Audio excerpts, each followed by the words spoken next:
Welcome to my YouTube channel. അപ്പം second semester optional സബ്ജക്റ്റിൻ്റെ ചെറിയൊരു റിവിഷനാണ്. ഒരു 5 ടോപ്പിക്സ് ഞാൻ പറയുന്നുള്ളൂ. NCERT, SCERT, NCF 2005, KCF 2007, critical pedagogy, issue based curriculum, problem based learning. ആദ്യം തന്നെ ടോപ്പിക്ക് പറഞ്ഞത് ഇത് പഠിക്കാനുള്ള ഓപ്ഷൻകാർ മാത്രം ഈ ക്ലാസ് കേട്ടാൽ മതി. അപ്പം നിങ്ങൾക്ക് വേണ്ട ഭാഗത്തിലേക്ക്, ഞാൻ ഓർഡറിലാണ് പറഞ്ഞത്, അപ്പം നിങ്ങൾക്ക് വേണ്ട ഭാഗത്തിലേക്ക് സ്കിപ്പ് ചെയ്ത് കണ്ടാലും മതിയാകും. അപ്പം ഒന്നാമതായിട്ട് ട്രെൻഡ്സ് ഇൻ കരിക്കുലം കൺസ്ട്രക്ഷൻ. അപ്പം NCERT 1961 എസ്റ്റാബ്ലിഷ്ഡ് ആയത്. ഹെഡ് ക്വാർട്ടേഴ്സ് ന്യൂഡൽഹിയിലാണ്, എല്ലാവർക്കും അറിയാം. അപ്പം NCERTയുടെ മെയിൻ ഫംഗ്ഷൻ എന്ന് പറയുന്നത് to access and advise state and central government in academic matter. അതും എല്ലാവർക്കും അറിയാവുന്ന പ്രധാനപ്പെട്ട പോയിൻ്റാണ്. അസസിങ്ങും അഡ്വൈസിങ്ങുമാണ്. ഒരു അഡ്വൈസറി ബോഡിയായിട്ടാണ് NCERT നിലകൊള്ളുന്നത്. ഇനി എന്താണ് ഇതിൻ്റെ പ്രധാനപ്പെട്ട objectives?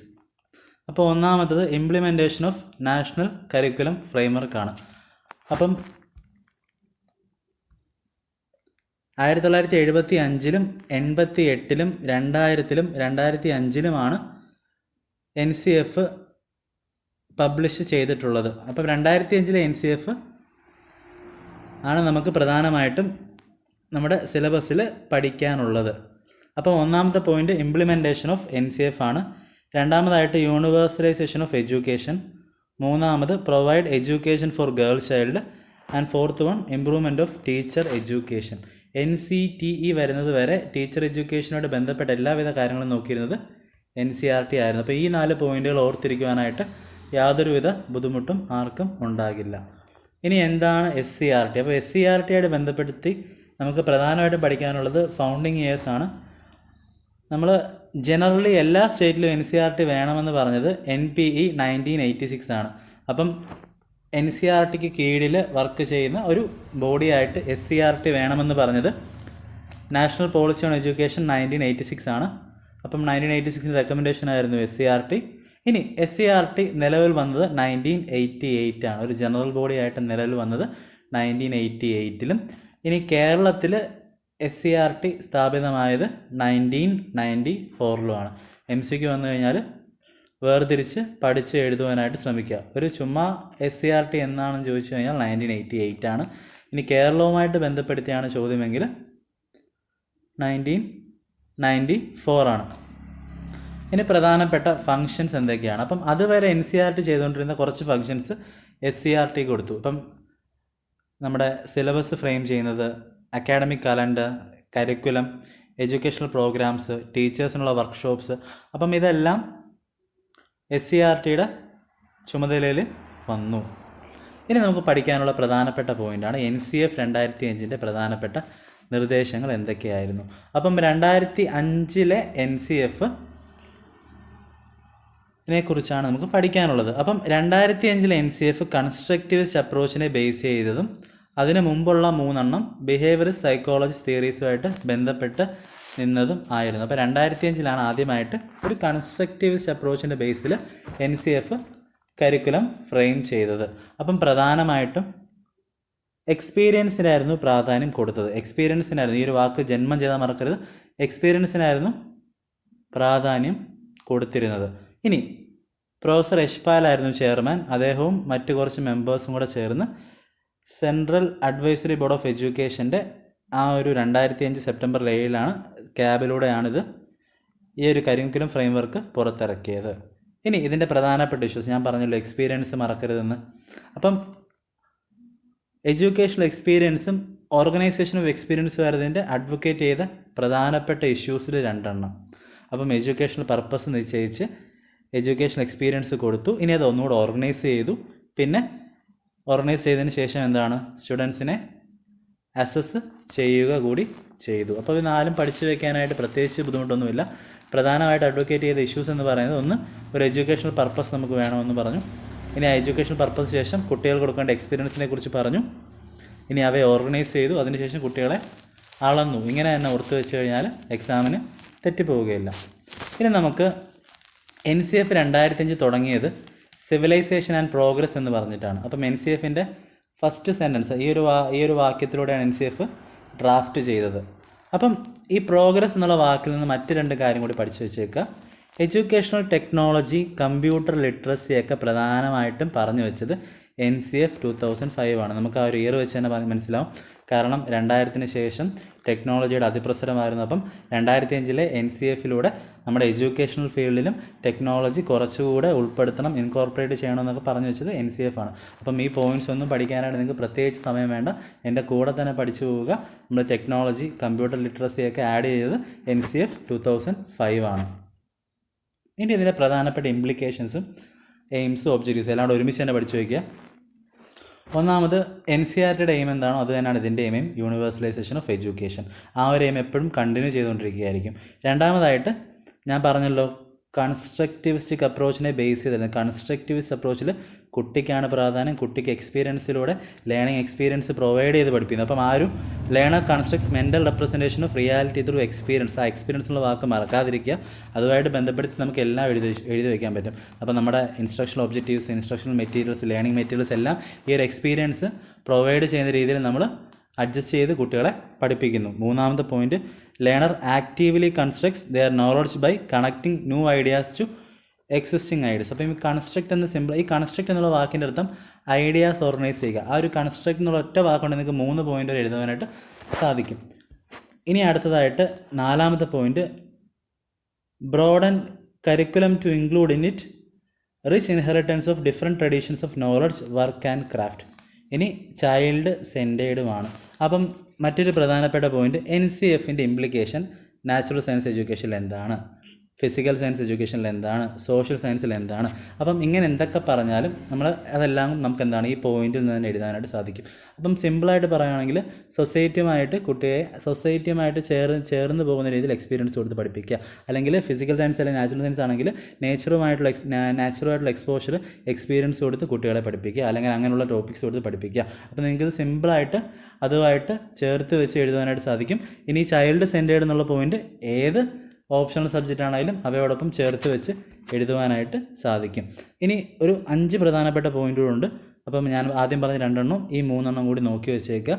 Along children to ask question that require them to relate what they are learning in the school or things happening outside. അപ്പം ഇത് നിങ്ങൾക്ക് ഫിസിക്കൽ സയൻസിലും സോഷ്യൽ സയൻസിലും നാച്ചുറൽ സയൻസിലും മാത്സിലും എല്ലാം ബന്ധപ്പെടുത്തി പഠിപ്പിക്കാം.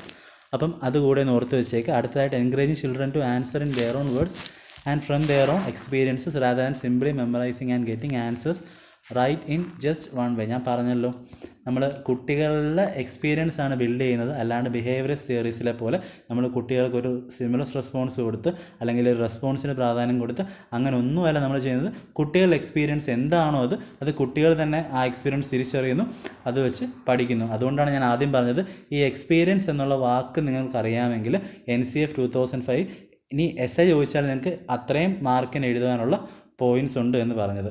ഇനി ഇൻ്റലിജൻറ്റ് ഗസ്സിങ് ഞാൻ പറഞ്ഞല്ലോ, ഇപ്പോൾ മാത്സ് ആണെങ്കിലും സോഷ്യൽ സയൻസ് ആണെങ്കിലും ഏത് സബ്ജക്റ്റ് ആണെങ്കിലും നമുക്ക് ഈ intelligent guessing, child centred, encouraging children to answer in their own way, along children to ask questions and learn. അപ്പം എൻക്വയറി ബേസ്ഡ് ലേണിംഗ് ഇതെല്ലാം എക്സ്പീരിയൻസിൽ വരുന്ന കാര്യങ്ങളാണ്. ഇനി KCF 2007. അപ്പം ഞാൻ പറഞ്ഞല്ലോ, നമ്മൾ മറ്റേത് എക്സ്പീരിയൻസ് വെച്ച് പറഞ്ഞെങ്കിൽ ഇതിൽ നമ്മൾ പ്രധാനമായിട്ടും അവയർനെസ് ഓഫ് എൻവയോൺമെൻറ്റും എംപവറിങ് ചൈൽഡും ഈ 2 പ്രധാനപ്പെട്ട പോയിന്റ് വെച്ചാണ് നമ്മൾ KCF 2007 കുറിച്ച് പറയുന്നത്. അപ്പോൾ ഒന്നാമത്തെ point need for empowering child, രണ്ടാമത്തത് കുട്ടികൾക്ക് എല്ലാവർക്കും തുല്യ അവസരങ്ങൾ കൊടുക്കണം. എന്തിന്? ടെക്നോളജിയും മറ്റ് ഫീൽഡ്സിലെയും കറണ്ട് ഡെവലപ്മെൻറ്റ്സ് അക്വയർ ചെയ്യുവാനായിട്ട്. ഇനി മറ്റൊരു പ്രധാനപ്പെട്ട point enquiry based learning. Enquiry, കുട്ടികൾ തന്നെത്താനെ കാര്യങ്ങൾ അന്വേഷിച്ച് കണ്ടെത്തി പഠിക്കുന്നു. അപ്പം നമ്മൾ ഒന്നാമത് പറഞ്ഞത് എക്സ്പീരിയൻസും ഇൻക്വയറിയുമായിരുന്നു. ഇവിടെ എൻക്വയറി ബേസ്ഡ് ലേണിംഗ്. അപ്പം ഇത് രണ്ടും കണക്ട് ചെയ്ത് ഓർത്ത് വെച്ച് കഴിഞ്ഞാലും നിങ്ങൾക്ക് KCFന് മാക്സിമം പോയിൻറ്റ്സ് കിട്ടും. ഇനി system capable of promoting A social order based on equality and justice. ഇനി ഈ സോഷ്യൽ ഓർഡറും ഇക്വാളിറ്റിയും ജസ്റ്റിസും ഒക്കെ ആയിട്ടിട്ട് ഇത് സോഷ്യൽ സയൻസിൻ്റെ മാത്രമെന്ന് വിചാരിക്കേണ്ട, എല്ലാ ഓപ്ഷനും എഴുതാൻ പറ്റുന്ന പോയിൻ്റാണ്. അപ്പം കുട്ടിക്ക് എന്താണ് ആ ഒരു ടോപ്പിക്കിൽ സോഷ്യൽ ഇൻജസ്റ്റിസ് അല്ലെങ്കിൽ അത് തടയേണ്ട രീതികൾ കൂടി പറഞ്ഞ് പഠിപ്പിക്കുക. ഇപ്പം സോഷ്യൽ ഇൻഇക്വാളിറ്റി നമുക്ക് ആ ഒരു ടോപ്പിക്കിനെ ബേസ് ചെയ്ത് കുട്ടികളിലേക്ക് കാര്യങ്ങൾ എത്തിക്കാം എന്ന് പറഞ്ഞു വെച്ചത് KCF ആണ്. അപ്പം ആ ഒരു സോഷ്യൽ ഇൻ്റഗ്രേഷൻ, സോഷ്യൽ ജസ്റ്റിസ്, ഇക്വാളിറ്റിയൊക്കെ സ്ട്രെസ് ചെയ്ത് പറഞ്ഞതും KCF ആണ്. അപ്പം നമുക്കറിയാം 1966 64-66 വന്നത് കോത്താരി കമ്മീഷന് ശേഷം നാഷണൽ ഇൻറ്റഗ്രേഷനെ കുറിച്ച് പിന്നെ പ്രധാനമായിട്ട് പറഞ്ഞത് KCF ആണ്. അതുകൊണ്ട് തന്നെ ആ ഒരു പോയിന്റ് മറക്കാതിരിക്കുക. System capable of promoting A social order based on equality and justice. Kothari കമ്മീഷൻ്റെ ഇയർ 1964-66 എന്തോ അങ്ങനെയാണ്. ഞാനത് തെറ്റിച്ച് പറഞ്ഞു. ഇനി അത് തെറ്റിച്ച് പറഞ്ഞെന്ന് പറഞ്ഞുകൊണ്ട് വരരുതാലും അത് ജസ്റ്റ് ഒന്ന് നോക്കിയേക്കുക. ഇവിടെ എന്തായാലും ആവശ്യമില്ല. ഇനി അവയർനെസ് ഓഫ് എൻവയോൺമെൻറ്റ്, അടുത്തത് എൻഗേജ്മെൻറ്റ് ഇൻ സയൻറ്റിഫിക് എഡ്യൂക്കേഷൻ. ഈ ഒരു പോയിന്റും എല്ലാവർക്കും എഴുതാം. സയൻറ്റിഫിക് ആപ്റ്റിറ്റ്യൂഡ് എന്ന് പറയുന്നത് നാച്ചുറൽ സയൻസ്, ഫിസിക്കൽ സയൻസ് കുട്ടികൾക്ക് മാത്രമുള്ളതല്ല. സോഷ്യൽ സയൻസ് ആണെങ്കിലും സയൻസ് ഓഫ് മാത്തമാറ്റിക്സ് ആണെങ്കിലും അവയെല്ലാം നമുക്ക് ഉപയോഗിക്കാൻ പറ്റുന്നതാണ്. ഇനി അടുത്ത പ്രധാനപ്പെട്ട പോയിന്റ് KCFൻ്റെ ക്രിട്ടിക്കൽ എഡ്യൂക്കേഷൻ. ഇപ്പോൾ ക്രിട്ടിക്കൽ പെഡഗോഗിയായിട്ട് ഡയറക്റ്റ് ബന്ധമുണ്ട് അതിന്. അപ്പോൾ ക്രിട്ടിക്കൽ എഡ്യൂക്കേഷൻ പ്രൊമോട്ട് ചെയ്യുന്നതായിരിക്കണം. കുട്ടിക്ക് ക്രിട്ടിസൈസ് ചെയ്യാനുള്ള ഹെൽത്തി ക്രിറ്റിസിസിന് കുട്ടിയെ സാധ്യമാക്കുന്ന, കുട്ടിക്ക് അവസരമൊരുക്കുന്ന ഒരു കരിക്കുലം പ്ലാനിങ്ങിനെ കുറിച്ചാണ് KCF പറഞ്ഞു വെച്ചത്.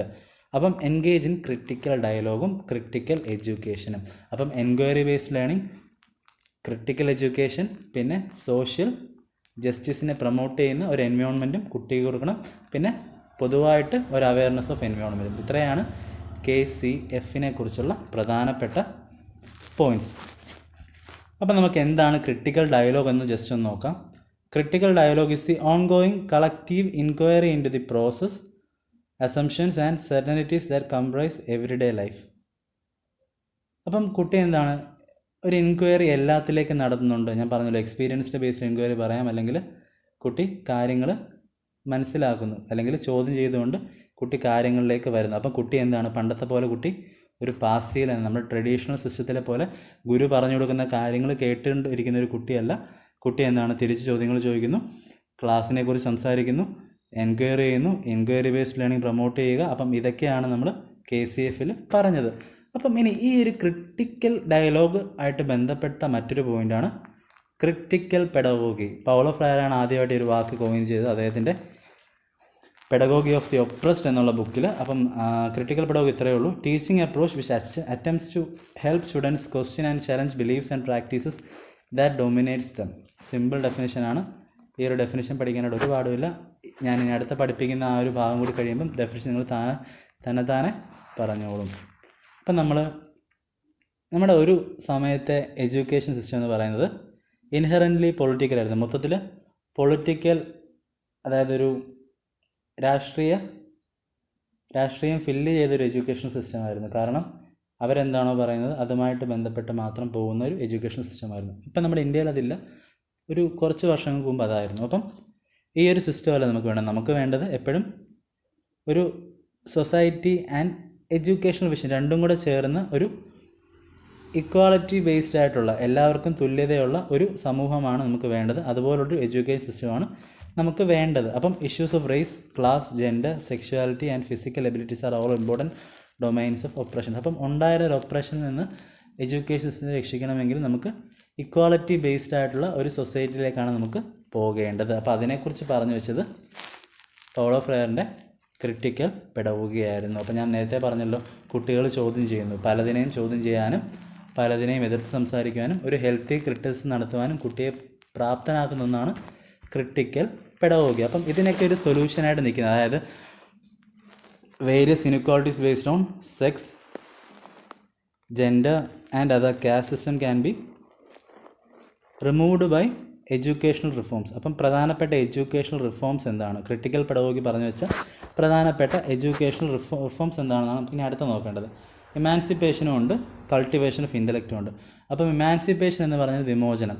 ഈ വിമോചന പഠനശാസ്ത്രം നമ്മൾ പണ്ടുതൊട്ടേ കേട്ട് തുടങ്ങുന്നതാണ്. പക്ഷേ വിമോചനം മാത്രം കൊണ്ട് ഒരു രാജ്യവും രക്ഷപ്പെട്ടിട്ടില്ല. അപ്പം നമുക്ക് ഏതെങ്കിലും ഒരു രാഷ്ട്രീയ പാർട്ടിയെ കുറ്റപ്പെടുത്തി പറയുകയല്ല, നമ്മൾ വിമോചനം മാത്രം പറഞ്ഞുകൊണ്ടിരുന്നാൽ രാജ്യം ഒരിക്കലും പുരോഗതി കൈവരിക്കില്ല. അപ്പം നമ്മൾ ഈ വിമോചനത്തിൻ്റെ കൂടെ ഒരു തുല്യ എമൗണ്ടിൽ അല്ലെങ്കിൽ കുറച്ച് അധികമായിട്ട് നമ്മൾ ഇൻ്റലക്റ്റ് കൂടെ ഡെവലപ്പ് ചെയ്യണം. കൾട്ടിവേഷൻ ഓഫ് ഇൻ്റലക്റ്റും എമാൻസിപ്പേഷനും ഒരുമിച്ച് പോകണം. അപ്പം ഈ ക്രിട്ടിക്കൽ പെഡഗോഗിയുടെ ഒരു പ്രധാനപ്പെട്ട